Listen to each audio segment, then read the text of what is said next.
Subscribe करें हमारे channel Cybertech को और आज फिर देखें बीपीएससी टीआरई 3.0 शिक्षक भर्ती परीक्षा 2024 के लिए पर्यावरण अध्ययन ईबीएस का सेट नंबर 26 फ्रेंड्स। तो चलिए आगाज करते हैं हम आज के वीडियो का कुछ प्रेरणादायक वाक्यों से। मंजिल उन्हीं को मिलती है जिनके सपनों में जान होती है। पंख से कुछ नहीं होता दोस्तों, हौसलों में उड़ान होती है। हौसले बुलंद कर रास्तों पर चल दे, तुझे तेरा मुकाम मिल जाएगा। बढ़कर अकेला तू पहल कर देख ले, तेरे पीछे काफिला खुद व खुद बन जाएगा। जिंदगी की तपीस को सहन कीजिए जनाब, अक्सर वे पौधे मुरझा जाते हैं जिनकी परवरिश छाया में होती है। तो जैसा कि स्पष्ट है कि संघर्ष से ही मंजिल मिलती है और संघर्ष के इस दौर में हम आपके साथ हैं। आप हमारे चैनल पर बने रहें, सफलता निश्चित रूप से आपको मिलेगी। तो चलिए बढ़ते हैं फ्रेंड्स आज के पर्यावरण ईबीएस का सेट नंबर 26 में। तो चलते हैं क्वेश्चन नंबर 1 की तरफ। क्वेश्चन नंबर 1 है हमारा, कौन सा विशेष अभिलक्षण रेगिस्तानी ओक अथवा शाहबलूत वृक्ष में नहीं पाया जाता है। जैसा कि स्क्रीन पर आप देख रहे हैं, यह क्वेश्चन सीटेट पेपर 1 में पूछा गया है और इसके ऑप्शंस हैं जड़ों का अत्यधिक गहराई तक जाना, पेड़ के तने में पानी एकत्रित होना, ऑप्शन नंबर सी पत्तियां बहुत कम जाना और ऑप्शन नंबर डी बड़ी और बहुत सारी पत्तियों का होना। तो यहाँ राइट ऑप्शन जैसा कि हाईलाइटेड करके मैंने दिया है, आप देख रहे हैं बड़ी और बहुत सारी पत्तियों का होना। यह विशेष अभिलक्षण है रेगिस्तानी ओक अथवा शाहबलूत वृक्ष में जो नहीं पाया जाता है। आगे हम बढ़ते हैं क्वेश्चन नंबर 2, निम्नलिखित में से कौन सा पेड़ उच्च ऊंचाई वाले पर्वतीय क्षेत्र में उगता है। तो ऑप्शन नंबर सी ओक वृक्ष, रोडोडेंड्रॉन, ये सारे पेड़ उच्च ऊंचाई वाले पर्वतीय क्षेत्र में उगते हैं। आगे हम बढ़ते हैं फ्रेंड्स क्वेश्चन नंबर 3, पर्णहरित क्लोरोफिल में उपस्थित होता है। तो वह है magnesium, option number D is correct answer. Explanation के रूप में आप देख सकते हैं पौधों की पत्तियों में एक हरा वर्णक पाया जाता है जिसे पर्णहरित कहते हैं। पर्णहरित क्लोरोफिल में मैग्नीशियम धातु उपस्थित होता है। पौधों में प्रकाश संश्लेषण की प्रक्रिया में क्लोरोफिल एक महत्वपूर्ण भूमिका निभाता है और क्लोरोफिल जिस कोशिकांग में पाया जाता है उसे क्लोरोप्लास्ट कहते हैं, हरित लवक कहते हैं और इसे पौधे का किचन भी कहा जाता है। आगे हम बढ़ते हैं फ्रेंड्स, पौधों में भोजन का संश्लेषण सूर्य के प्रकाश की उपस्थिति में होता है और इसी प्रक्रिया को कहते हैं प्रकाश संश्लेषण। प्रकाश संश्लेषण की प्रक्रिया के लिए पर्णहरित सूर्य के प्रकाश, कार्बन डाइऑक्साइड और जल की आवश्यकता होती है। आप इसे भी याद रखेंगे। प्रकाश संश्लेषण के दौरान सूर्य के प्रकाश की उपस्थिति में पत्तियों की पर्णहरित युक्त कोशिकाएं कार्बन डाइऑक्साइड जल का उपयोग करके कार्बोहाइड्रेट का संश्लेषण करता है। आगे हम बढ़ते हैं क्वेश्चन नंबर 4, किस प्रकार की कृषि से वनोन्मूलन अधिक होता है। तो वाणिज्यिक कृषि से वनोन्मूलन डिफॉरेस्टेशन अधिक होता है। आगे हम बढ़ते हैं क्वेश्चन नंबर 5 हमारा, भारत के निम्नलिखित में से किस क्षेत्र में राजहंस घोंसला बनाने के लिए बड़ी संख्या में प्रवास करते हैं, माइग्रेट करते हैं। माइग्रेशन पक्षियों में, मछलियों में एक प्रकार की प्रक्रिया है जिसके द्वारा वह एक क्षेत्र से दूसरे क्षेत्र में प्रवास करते हैं। तो यह यहाँ राजहंस के बारे में पूछा गया है। राजहंस घोंसला बनाने के लिए बड़ी संख्या में प्रवास करते हैं, माइग्रेशन करते हैं। कच्छ का रन, यह बिहार एसटीटी टीजीटी संस्कृत में पूछा गया क्वेश्चन है 2023 में। आगे हम बढ़ते हैं फ्रेंड्स, क्वेश्चन नंबर 6 है हमारा, निम्नलिखित में से किस देश या देशों की अर्थव्यवस्थाएं सर्वाधिक वार्षिक कार्बन डाइऑक्साइड उत्सर्जन के लिए उत्तरदायी हैं। तो ऑप्शन नंबर ए और ऑप्शन नंबर बी अर्थात संयुक्त राज्य अमेरिका और चीन की अर्थव्यवस्थाएं सर्वाधिक वार्षिक CO2 उत्सर्जन के लिए उत्तरदायी हैं? CO2 उत्सर्जन के कारण ग्लोबल वार्मिंग होता है, वैश्विक तापमान में वृद्धि होती है, जैसा कि हम जानते हैं। क्वेश्चन नंबर 7 हमारा, कश्मीर घाटी में पाए जाने वाली वनस्पति के प्रकार का नाम बताइए। तो ये शीतोष्ण वनस्पति कहलाते हैं, कश्मीर घाटी में उगने वाले वनस्पति हैं। नेक्स्ट क्वेश्चन, क्वेश्चन नंबर 8, विश्व वानिकी दिवस कब मनाया जाता है? तो 12 मार्च को विश्व वानिकी दिवस मनाया जाता है। नीचे हमने प्रमुख अंतर्राष्ट्रीय और राष्ट्रीय पर्यावरण दिवस के बारे में दे रखा है और इसे आप निश्चित रूप से याद करेंगे और इसे नोट करेंगे और इससे बहुत सारे क्वेश्चंस आपके परीक्षा में पूछे जाते हैं। जैसे विश्व वन्य जीव दिवस कब मनाया जाता है? तो 3 मार्च को। विश्व वानिकी दिवस कब मनाया जाता है? तो 21 मार्च को। विश्व जल दिवस या जल संरक्षण दिवस कब मनाया जाता है? तो 22 मार्च को। विश्व मौसम विज्ञान दिवस 23 मार्च को मनाया जाता है। पृथ्वी दिवस 22 अप्रैल को। विश्व बौद्धिक संपदा दिवस 26 अप्रैल को। विश्व जैव विविधता दिवस 22 मई को। विश्व पर्यावरण दिवस 5 जून को। विश्व महासागर दिवस 8 जून को। अंतर्राष्ट्रीय बाघ दिवस 29 जुलाई को और विश्व हाथी दिवस 12 अगस्त को। विश्व ओजोन दिवस की जहां तक बात है, या अंतर्राष्ट्रीय ओजोन परत संरक्षण दिवस या विश्व ओजोन जागरूकता दिवस, यह 16 सितंबर को मनाया जाता है। VVI question. विश्व पर्यटन दिवस 27 सितंबर को। विश्व प्राणी दिवस 4 अक्टूबर को। विश्व शौचालय दिवस 19 नवंबर को और विश्व पर्यावरण संरक्षण दिवस 26 नवंबर को मनाया जाता है। राष्ट्रीय प्रदूषण नियंत्रण दिवस या राष्ट्रीय प्रदूषण रोकथाम दिवस 2 दिसंबर को मनाया जाता है। आगे हम बढ़ते हैं। क्वेश्चन नंबर 9, निम्नलिखित में से किस राज्य में सबसे ज़्यादा वन क्षेत्र हैं? तो मध्य प्रदेश में सबसे ज़्यादा वन क्षेत्र हैं। कौन से भारतीय राज्य प्रतिशत के मामले में सबसे बड़ा वन क्षेत्र है? तो वह है मिजोरम। आगे हम बढ़ते हैं। क्वेश्चन नंबर 11, निम्नलिखित में से कौन सा स्थान मैंग्रोव क्षेत्र में नहीं आता है? तो उडुपी। भारतीय मैंग्रोव तटीय क्षेत्रों में लगभग 4500 वर्ग किलोमीटर में तथा दुनिया के लगभग 5% क्षेत्र में फैले हुए हैं। सुंदरवन भारत में सबसे बड़ा मैंग्रोव वन है और यह यूनेस्को के बायोस्फीयर रिजर्व की सूची में जोड़ा गया है।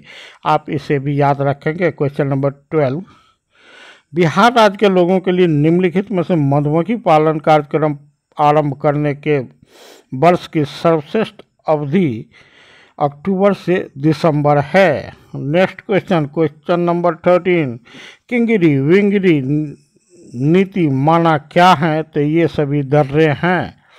नेक्स्ट क्वेश्चन, क्वेश्चन नंबर 14, क्षोभ मंडल की औसत ऊंचाई 14 किलोमीटर होती है। आप इसे वन लाइनर बनाकर याद कर सकते हैं। VVI question. Question number 15, green muffler संबंधित है ध्वनि प्रदूषण से। Option number B is correct answer for the question number 15। Question number 16, जल की ऊपरी सतह पर उगने वाली वनस्पति को कहते हैं हाइड्रोफाइट। क्वेश्चन नंबर 17, जो पादप खारे जल वाले क्षेत्रों में उगते हैं उन्हें कहा जाता है लवण मृदोद्भिद अथवा हेलोफाइट। आगे हमने विस्तृत रूप से लवण मृदोभिद, हेलोफाइट, समुद्रभिद, मीजोफाइट, मरुद्भिद, जीरोफाइट, आत्पदिव, हेलियोफाइट के बारे में आपको बता रखा है। आप इसे बिल्कुल ही याद रखेंगे और इससे लगभग एक क्वेश्चन आपको किसी भी परीक्षा में बन ही जाते हैं। आगे हम बढ़ते हैं फ्रेंड्स। क्वेश्चन नंबर 18, जूट का रेशा जूट पादप के किस भाग से प्राप्त होता है? तो तना से प्राप्त होता है। क्वेश्चन नंबर 19, हरे पौधे सूर्य के प्रकाश की ऊर्जा को ग्रहण करते हैं और उसे खाद्य ऊर्जा में परिवर्तित करते हैं। तो 1% सूर्य के प्रकाश को ग्रहण करते हैं और उसे खाद्य ऊर्जा में परिवर्तित करते हैं। क्वेश्चन नंबर 20, किस मिट्टी का निर्माण ज्वालामुखीय लावा से हुआ है? तो काली मिट्टी का निर्माण ज्वालामुखीय लावा से हुआ है। आप जानते हैं कि काली मिट्टी में कपास की खेती होती है। क्वेश्चन नंबर 21, निम्न में से कौन सी धातु इटाई इटाई रोग पैदा करती है? और यह क्वेश्चन में बिहार एसटीटी में पूछा गया है। कैडमियम धातु इटाई इटाई रोग पैदा करती है। नेक्स्ट क्वेश्चन, क्वेश्चन नंबर 22, निम्नलिखित में मीथेन का स्रोत है? धान का खेत। क्वेश्चन नंबर 23, पारिस्थितिकी तंत्र में अपघटक कौन कौन होते हैं? कवक तथा जीवाणु होते हैं, फंजाई एंड और बैक्टीरिया होते हैं। ये अपघटक होते हैं, डिकम्पोजर होते हैं, मृत पेड़ पौधे और जीव जंतुओं के शरीर से पोषण प्राप्त करते हैं और इसे अपघटित कर पुनः जीवमंडल में रिसाइकलिंग के लिए भेज देते हैं, पुनः चक्रण के लिए भेज देते हैं। क्वेश्चन नंबर 24, किस विटामिन में कोबाल्ट पाया जाता है? विटामिन B12 में कोबाल्ट पाया जाता है। इसका रासायनिक नाम कोबालमीन होता है। और विटामिन B12 की कमी से एनीमिया नामक रोग हो जाता है, रक्ताल्पता के रोग हो जाता है। क्वेश्चन नंबर 25, सर्वाधिक क्षेत्रफल पर कौन से वन पाए जाते हैं? भारत में सर्वाधिक क्षेत्रफल पर उष्ण कटिबंधीय पर्णपाती वन पाए जाते हैं। क्वेश्चन नंबर 26, निम्न में से कौन सी एक ग्रीन हाउस गैस है? तो नाइट्रस ऑक्साइड एक ग्रीन हाउस गैस है। क्वेश्चन नंबर 27, विश्व वानिकी दिवस मनाया जाता है 12 मार्च को, जैसा कि मैंने पूर्व में बताया और आप सभी को याद रखेंगे। आगे हम बढ़ते हैं। क्वेश्चन नंबर 28, वन अनुसंधान संस्थान कहाँ स्थित है? तो वह देहरादून में स्थित है। Question number 29, red data book क्या है? तो संकटापन्न पादप और जीव जंतुओं से संबंधित रेड डाटा बुक है, या यूं कहें कि रेड डाटा बुक में संकटापन्न पादप और जीव जंतु के बारे में जानकारी दिया जाता है, अर्थात कौन से पादप और जीव जंतु निकट भविष्य में समाप्त होने वाले हैं या समाप्ति के कगार पर पहुंच गए हैं, इसके बारे में रेड डाटा बुक में वर्णन किया जाता है। क्वेश्चन नंबर 13, विश्व में सर्वाधिक वन किस देश में है? तो रूस में है। क्वेश्चन नंबर 31, मानव त्वचा का रंग किसके कारण बनता है? तो मेलानिन के कारण बनता है। क्वेश्चन नंबर 32, रेडियो तरंग का परावर्तन कहाँ से होता है? आयन मंडल से होता है, जिसके कारण हम दूरदर्शन पर प्रसारित कार्यक्रम और रेडियो से विभिन्न प्रकार के गीत संगीत और समाचार सुन पाते हैं। आगे हम बढ़ते हैं। क्वेश्चन नंबर 33, खास श्रृंखला बनती है उत्पादकों से, उपभोक्ताओं से एवं अपघटकों से। उत्पादकों का अर्थ हरे पेड़ पौधे से है, जो प्रकाश संश्लेषण की क्रिया के द्वारा भोजन का उत्पादन करता है। उपभोक्ताओं में प्रथम उपभोक्ता शाकाहारी और उसके बाद के मांसाहारी उपघटक होते हैं, और उसके बाद अपघटकों की श्रेणी होती है और जिसे कवक और जीवाणु आते हैं। आगे हम बढ़ते हैं। क्वेश्चन नंबर 34, मानव तंत्र में कौन सा एक पाचक एंजाइम नहीं है? तो ट्रिप्सिन, पेप्सिन और टाइलिन तीनों के तीनों एंजाइम हैं, जबकि गेस्ट्रीन एक पाचक एंजाइम नहीं है। Option number B is the correct answer for the question number 34। Question number 35, मिनीमाता रोग होता है पारा के कारण। क्वेश्चन नंबर 36, ब्राउन एयर का संबंध किससे है? तो प्रकाश रासायनिक धुआं से है। क्वेश्चन नंबर 37, निम्न में से कौन सा एक पादप हार्मोन है? तो साइटोकाइनिन एक पादप हार्मोन है, जबकि इंसुलिन, एस्ट्रोजन, थायरोक्सिन ये सारे के सारे जंतु हार्मोन हैं, जो जंतुओं में एंडोक्राइन सिस्टम के द्वारा अंतःस्रावी तंत्र के विभिन्न अंतःस्रावी ग्रंथियों के द्वारा स्रावित किए जाते हैं। इंसुलिन के बारे में हम बता दें कि इंसुलिन की कमी से शरीर में शर्करा का नियंत्रण नहीं हो पाता, शर्करा का पाचन नहीं हो पाता और जिसके कारण डायबिटीज नामक रोग होता है, मधुमेह नामक रोग होता है। और इंसुलिन हार्मोन पेनक्रियाज के अंदरूनी भाग अंतःस्रावी ग्रंथि, जिसे आइसलेट ऑफ लैंगरहैंस कहते हैं, इसे स्रावित होता है। एस्ट्रोजन हार्मोन फीमेल हार्मोन है और इसका स्रावन ओवरी से होता है, अंडाशय से होता है। थायरोक्सिन का स्रावन थायरॉयड ग्रंथि से होता है, अवट्टु ग्रंथि से होता है। तो तीनों हार्मोन पादप हार्मोन से अलग हैं। पादप हार्मोन साइटोकाइनिन कहलाता है, ऑक्सिन कहलाता है, जिबरेलिन्स कहलाता है इत्यादि। क्वेश्चन नंबर 38, भारत का सबसे गहरा बंदरगाह कृष्णापट्टनम बंदरगाह है। क्वेश्चन नंबर 39, कौन सी नदी भ्रंश बनाती है? ताप्ती नदी भ्रंश बनाती है। क्वेश्चन नंबर 40, अचानकमार जैव मंडल आरक्षित क्षेत्र मध्य प्रदेश में है। BBI question. क्वेश्चन नंबर 41, कौन सी वायुमंडलीय परत जलवायु और मौसम संबंधी सभी परिवर्तनों के लिए जानी जाती है? तो वह है क्षोभ मंडल। वायुमंडल की सबसे निचली परत, पृथ्वी के नजदीक की परत। क्वेश्चन नंबर 42, शैवाल और कवक को निम्नलिखित में से किस वर्ग में वर्गीकृत किया गया है? तो थैलोफाइटा में वर्गीकृत किया गया है। शैवाल जिसमें क्लोरोफिल पर्णहरित होते हैं और कवक जिसमें पर्णहरित नहीं होता, ये प्रकाश संश्लेषण नहीं करते। क्वेश्चन नंबर 43, एगार किससे तैयार किया जाता है? तो शैवाल से तैयार किया जाता है। क्वेश्चन नंबर 44, सबसे अच्छा अपस्फोटक रोधी है? तो वह है टेट्राएथिल लेड। क्वेश्चन नंबर 45, निम्न में से किस प्रकार का कोयला सर्वोत्तम गुणवत्ता वाला होता है? तो एंथ्रेसाइट। क्वेश्चन नंबर 46, भारतीय मानक देशांतर रेखा IST कितने राज्यों से गुजरती है? तो 5 राज्यों से गुजरती है और इन 5 राज्यों के नाम हैं उत्तर प्रदेश, मध्य प्रदेश, छत्तीसगढ़, ओडिशा और आंध्र प्रदेश। भारतीय मानक देशांतर रेखा 5 राज्यों से गुजरती है। इनमें से कौन सा राज्य 5 में नहीं है? यह पूर्व के क्वेश्चन पर आधारित है फ्रेंड्स, और चूंकि संदर्भवश इसकी भी जानकारी देना आवश्यक समझा गया, इसलिए आपको यह भी प्रश्न याद रखना चाहिए। 5 राज्य हैं उत्तर प्रदेश, मध्य प्रदेश, छत्तीसगढ़, उड़ीसा और आंध्र प्रदेश, जबकि बिहार यहाँ पर राइट ऑप्शन हो जाएगा क्वेश्चन नंबर 47 के लिए।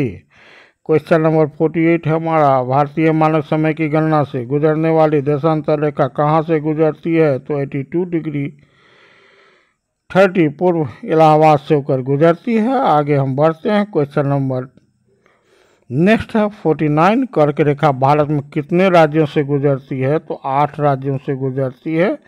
ये राज्य हैं गुजरात, राजस्थान, मध्य प्रदेश, छत्तीसगढ़, झारखंड, पश्चिम बंगाल, त्रिपुरा तथा मिजोरम। आप इसे भी याद रखेंगे। क्वेश्चन नंबर 50, भारत के साथ भूमि सीमा साझा करने वाले पड़ोसी देशों की संख्या कितनी है? 7 है, 7 है। भारत दुनिया के अन्य 7 देशों के साथ जमीनी सीमा साझा करता है।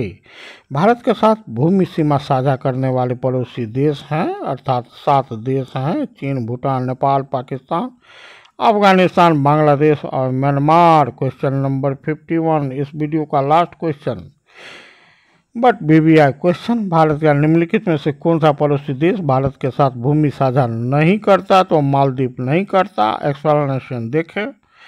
7 देशों के नाम दिए गए हैं, चीन, भूटान, नेपाल, पाकिस्तान, अफगानिस्तान, बांग्लादेश और म्यांमार। और बिल्कुल स्पष्ट रूप से यहाँ दिया गया है श्रीलंका, मालदीव, इंडोनेशिया भारत के साथ जल सीमा साझा करने वाले देश हैं। यह भी ऑब्जेक्टिव में आपको पूछा जा सकता है कि भारत के साथ जल सीमा साझा करने वाले देश कौन हैं?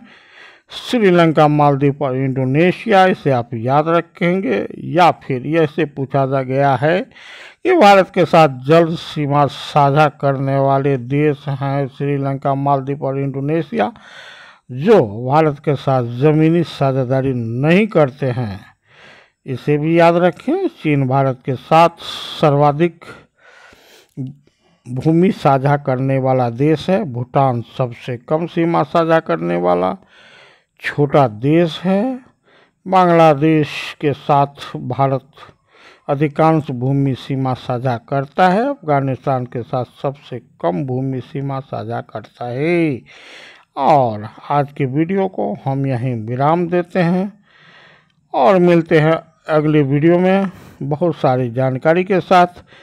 और फिर आशा करते हैं आपसे कि आप हमारे वीडियो को देखेंगे और इससे लाभान्वित होंगे और साथ ही साथ हमें प्रोत्साहित करते रहेंगे। Thanks for watching.